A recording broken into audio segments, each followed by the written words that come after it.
Welcome to Programming with Professor Califf. Today we're going to look at a different way to write counting loops, the for loop. The for loop is very commonly used because it is a more compact way to write a counting loop than a while loop. Let's start by looking at the structure of a counting while loop. Here we have a simple loop that prints the values from 1 to 10. I want to point out 4 pieces of this loop.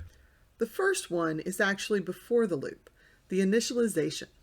In this case, it declares our variable I and sets it to the first value 1. So this is the thing that sets up our counting so that it will work properly. Then we have our condition, which determines when our loop will stop. As long as the condition is true, remember, we'll go into the while loop. Next, we have actions the while loop is performing. In this case, that's printing the current value of I. And finally, we have the increment, sometimes a decrement if we're counting down. This changes the value of the variable we're going to use to do our counting. Let's translate this into a for loop.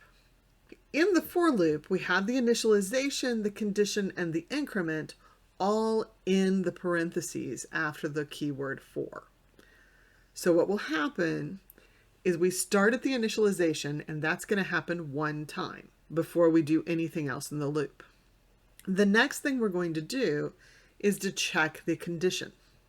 If the condition is true, we'll go in, we'll perform the loop actions. When we come to the bottom of the for loop, we'll then go do the increment before we check the condition again and determine whether we're quitting or continuing with another time through the loop. Let's switch over to Eclipse and look at a couple of for loops. So first here I have the while loop that we were just looking at. And so let's go ahead and change this into a for loop. So we'll put the int I as assigned 1 here, and then the semicolon before the condition, then another semicolon before the I++. And of course we now won't have the declaration before the for loop, nor will we add one to I in the body of the loop. So now I want to debug this.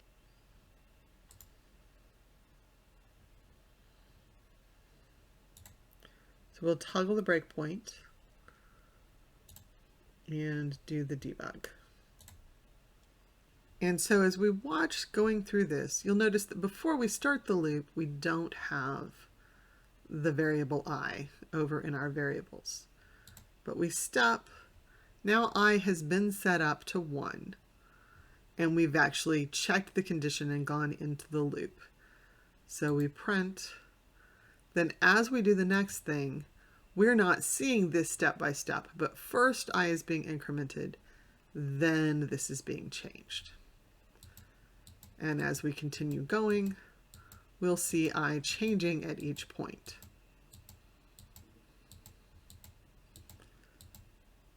Now, one thing to notice is when we get to 10, we print, and then we don't see I anymore. It's important to note that when we declare the variable in the for loop here, it only exists for the length of the for loop. Most of the time that's fine. We don't need to know about I outside of the for loop. But sometimes we want to print the I afterward. So let's finish this up and switch back to our Java perspective. And let's actually go take a look at our printing numbers problem.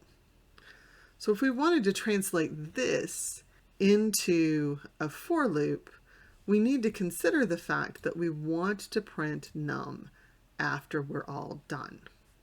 So I'm going to comment out our while loop, and let's write this as a for loop. So let's correctly comment out our while loop.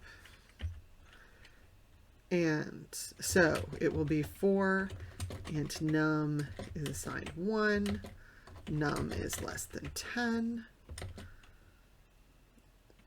num plus plus,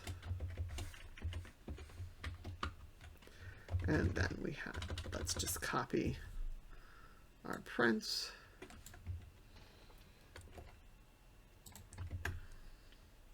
and copy our final print.